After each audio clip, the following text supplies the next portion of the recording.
Хора, това, което ще правя днес е първия ми клип в YouTube. Останете с мен, ако ви е интересно. Ако не ви е интересно, просто не гледайте. Просто трябва да си напишете сценарий.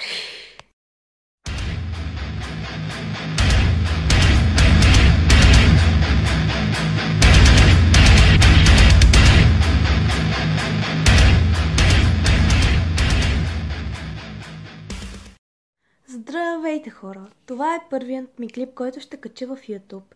Вдъхновенът съм от всички наши български влогари и не български влогари, които правят различни клипчета за различни неща.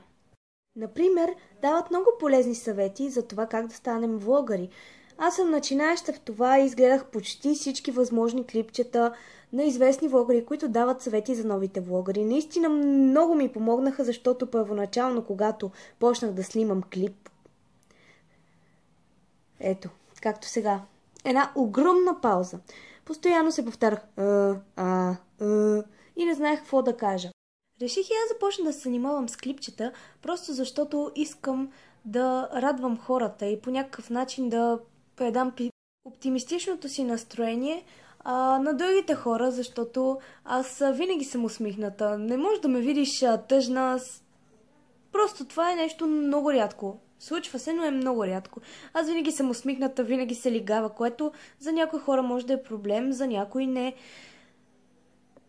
Но в крайна сметка ще качвам много различни клипчета. Ще качвам клипчета за това какво правя аз в ежедневието си.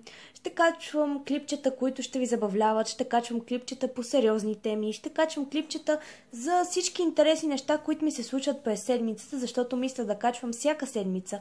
Или поне ще се опитам. Благодаря ви предварително за подкрепата.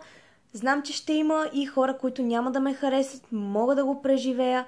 Благодаря, че изгледахте това клипче и си отделихте от времето. Чао!